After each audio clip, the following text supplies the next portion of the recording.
دلوں کو چیر کر نہیں دیکھ سکتا, لیکن یہ کہ اگر دیکھا جائے نا, دیکھو آج تک ہم نے الحمدللہ ثم الحمدللہ ریاست ایک پیسہ نہیں دیا, ایک پیسہ نہیں دیا. یہاں تک کہ انہیں آفر بھی کی کہ آپ کھانا کھلانے کے پیسے لے لیجیے فلاں اسپتال میں, نہیں کہا ہم نہیں لیں گے, خود کھلا دیں گے. ہمیں راشن کے یہ راشن بٹوانا ہے کروڑوں میں, آپ بانٹ ہی رہو, ہم سے پیسے لے کے بانٹ دو. ہم نے نہیں دی. کرونا میں کے دوران کیا ہوا تھا, کیا دیکھا آپ نے کرونا کے دوران؟ کرونا تو قیامت سے کم نہیں تھا سر, کرونا تو قیامت سے کم نہیں تھا.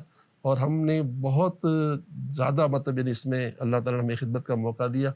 دوسرے اداروں کے ساتھ یہ تھا کہ بھائی وہ چندہ نہیں آ رہا, مگر ہمارے پاس چندہ نہیں کم نہیں ہوا, ہمارے پاس چندہ آئی تھا. حالانکہ ساری دنیا جام تھی, مگر چندہ نہیں جام ہوا. اچھا, میں آپ کو مانگنا نہیں پڑا, کسی کو بولنا نہیں پڑا, بھائی آتا رہا, آتا ہی رہا. اور دیکھیں یہ تو قدرت کا اعلان ہے. وہ بار بار کہوں گا کہ آپ نے میرا تعارف روحانی سے کروایا ہے. قدرت کا قانون یہ ہے کہ قرآن و سنت پر عمل کرنے والے کو ہم عزت کا تاج پہنا دیں گے. بہت خوب, ماشاءاللہ. وَمَن يُطِعِ اللَّهَ وَرَسُولَهُ. اچھا, ہمارے سامنے قدرت کا یہ پیغام ہے کہ تم ہماری راہ میں ایک دانہ دو گے, کمثل الحب, یعنی وہ دانہ جو ہے زمین جائے گا, انبتت سبع سنابلا, اس ایک دانے سے 7 شاخیں نکلیں گی. کیا بات. اور پھر ہر شاخ میں 100 حبہ 100 دانے ہو جائیں گے. تو یہ 700 لمٹ نہیں ہے. واللہ یضاعف لمن یشاء, ہم 700 کو 7 خراب کر دیں. تو ہماری سوچ یہی ہے کہ بس آتا جائے دیتے جاؤ, آتے جائے دیتے, کیونکہ جن کے لیے آیا ہے نا اس میں ہمارا کوئی حصہ نہیں ہے. صحیح ہے, کیونکہ ہماری نہ کوئی تنخواہ ہے. ہمارا تو پانی کا رشتہ سیلانے سے نہیں جناب, سالانہ سے ہمارا پانی کا رشتہ نہیں ہے. پانی بھی ہم سیلانے اپنا پیسے پیتے ہیں. جو بچی چل رہی ہے ہمارے اوپر پنکھا چل رہا ہے, میرے کمرے میں اے سی نہیں ہے, لیکن میرے کمرے میں پنکھا ہے, اس کے بل مجھے دینا ہے. یہ میری پالیسی کا حصہ ہے, تاکہ کل میرے مرنے کے بعد میری سیٹ پہ جو بیٹھے گا اس پر یہ لازم ہونا چاہیے کہ وہ بھی اپنے جیب سے پانی پی اور اپنے جیب سے وہ دے. ٹھیک ہے. اچھا, ایک سوال اب بنتا ہے کہ آپ بتا رہے ہیں کہ آپ سی اے کے اسٹوڈنٹس کو آپ پڑھا رہے ہیں, آپ ووکیشنل ٹریننگ کرا رہے ہیں, ملٹیپل آپ کی مراکز ہیں, آپ نے آئی ٹی کے حوالے سے 11 سال سے کام کر رہے ہیں, لاکھوں اسٹوڈنٹس جو ہے آپ نے پاس آؤٹ کرائے ہیں اور وہ پیسے کما رہے ہیں. لیکن آج بھی جو آپ کھانا کھلاتے ہیں اس کے اوپر تنقید لوگ کرتے ہیں. وہ کہتے ہیں کہ جی بھائی یہ مچھلی پکڑنا نہیں سکھا رہے اور مچھلی کھلا رہے ہیں, مچھلی پکڑنا نہیں سکھا رہے. لوگ یہاں تک الفاظ استعمال کرتے ہیں کہ آپ بگاری بناتے ہیں. یہ ایک تنقید ہے, اس تنقید کا کیا آپ جواب دیتے ہیں؟ دیکھیں, اگر آپ اس کا ایک تائرانہ وہ کریں نا, حالات کا نظرہ کریں کہ اس وقت حالات یہ ہیں کہ لوگوں کی تنخواہ ہے نا وہ 25,000 روپے 30,000 روپے کی. صحیح ہے. 25-30,000 روپے والا سیکورٹی گارڈ ہو یا کسی کمپنی کام کرنے والا ہو, وہ اس کے 4-5 بچے ہوں, وہ رہتا کورنگی میں ہو, کام کرتا اورنگی میں ہو, تو وہ زندگی کیسے گزار سکتا ہے؟ صحیح ہے. تو ایسے حالات میں ہمارے پاس جو کھانا کھانے آتے ہیں نا, ان میں تقریباً 80 سے 90% وہ لوگ ہوتے ہیں جو روزگار پر ہیں. 80 سے 90% بے روزگار نہیں کھانا کھا رہے ہوتے. بے روزگار تو ہوں گے, 10% ہوں گے بالکل.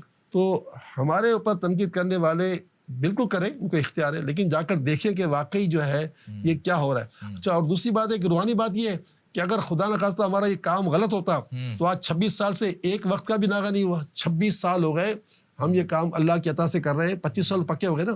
25 سال میں ایک وقت بھی ایسا نہیں ہوا کہ ہمارے پاس کبھی دال ختم ہو گئی, کبھی چینی ختم ہو گئی, کبھی گیس کا بل نہیں بنا.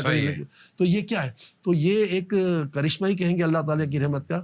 تو تنقید کرنے والوں کو چاہیے کہ ذرا آ کے دیکھیں کہ کھانا کون کھا رہا ہے. میں صبح 7 بجے جاتا ہوں, آج بھی گیا تھا صبح 7 بجے میں. ہمارے دسترخوان صبح 7 بجے ماشاءاللہ ناشتے میں جناب اعلیٰ حلوہ, گرم گرم چائے, چنا اور روٹی ایسی جیسے موم کی طرح نرم. آپ اس صبح لائن سے, اچھا اس میں لائن میں تقریباً جو ہے نا آپ کو سمجھ لو 50% تو وہ ہوں گے وردی والے ہوں گے. صحیح ہے. 50% وہ ہوں گے جو وردی پہنے ہوئے یعنی گارڈ ہوں گے. اس کے علاوہ پبلک ہوگی. تو بتاؤ کہ یار یہ گارڈ جو ہے صبح 7 بجے کیوں آتا ہے جبکہ اس کی ڈیوٹی 9 بجے شروع ہو رہی ہے. ٹھیک ہے. لیکن اس کے گھر میں کھانے کے لیے نہیں ہے, کمی ہے. ٹھیک ہے. تو صبح 7 بجے پہنچ رہا تھا. اچھا 2 گھنٹے بجے دھلتا ہوگا, 2 گھنٹے تو بھائی جب دفتر ہی 9 بجے کھل رہے ہیں وہ 7 بجے کیوں آ رہا ہے؟ اور وہ رہتا کہاں پر ہے اور بہادرآباد کام کرنے آ رہا ہے. تو وہ جو بہادرآباد کے لوگ میں کام کر رہا ہے وہ یہاں جاتا ہے. وہ میں نے ایک سے پوچھا, میں نے بھائی آپ کی طرح کتنی ہے؟ شاید کا 19,000 تنخواہ ہے. رہتی کہاں ایئرپورٹ کے پاس. کیسا حال ہے لوگوں کا یار, تم تنقید اس میں کر رہے ہو. جس کی تنخواہ 19,000 روپے ہے ایئرپورٹ کے پاس رہتا ہے بیچارہ, اور وہ صبح 7 بجے ہمارے پہنچائے پتہ نہیں پیدل ہی آیا کیا آیا اور اب وہ 2 گھنٹے تک رلتا رہے گا. تو لوگوں کی بھوک کا یہ عالم ہے کہ اگر آپ کو کھانا نہیں کھلا, اچھا یہ 3 ٹائم کھانا کھا لیتے ہیں تو ان کو کم از کم اپنے گھر کے لیے کچھ تو بچ جاتا ہے, وہ خود کیا, ورنہ وہ خود کھانا پڑیں گے. اچھا ایک بات آپ کو عجیب نہیں لگتی, میں نے یہ محسوس کیا ہے, آپ کا ایک سینٹر ہے یہیں پہ ہمارے قریب ہی جو ہے محمد علی سوسائٹی میں ایک سینٹر ہے, اور اس پر یہی جو ورکر کلاس ہے وہ کھانا کھا رہی ہوتی ہے. آپ نے کبھی یہ سوچا ہے کہ یہ بنگلوں میں کام کرنے والے سیکورٹی گارڈ, خانسامہ, چوکیدار آپ کے پاس آ کے کھانا کھاتے ہیں, جن کے پاس وہ ملازمت کرتے ہیں, وہ ان کے بارے میں کبھی کیوں نہیں سوچتے؟ یہ سوچنے کی بات ہے یا نہیں ہے؟ میری الحمدللہ کئی بڑے لوگوں سے ملاقاتیں ہوئی ہیں, میں ان کو یہی قائل کرتا ہوں کہ سب سے پہلے حق آپ کے ملازمین کا ہے, ہمیں مت دیں.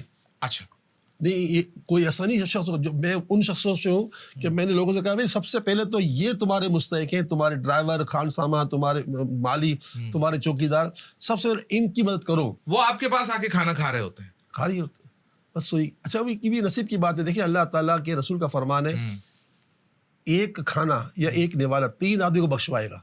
اچھا ایک, صرف ایک. وہ فرمایا جس نے پیسہ خرچ کیا, جس نے پکایا, اور جس نے غریب کے حلق تک پہنچایا, منہ تک پہنچایا. پھر حضور فرماتے ہیں مبارک اللہ تعالیٰ کی تعریف کہ اللہ تعالیٰ نے ہمارے خادمین کو جدا نہیں کیا. تو ہم سیلانی خادمین ہیں نا, پیسے تو آپ لوگ دے رہے ہو, پکانے والے پکا رہے ہیں, ہمارا کام لوگوں کے حلق تک پہنچا, منہ تک پہنچانا ہے. ٹھیک ہے.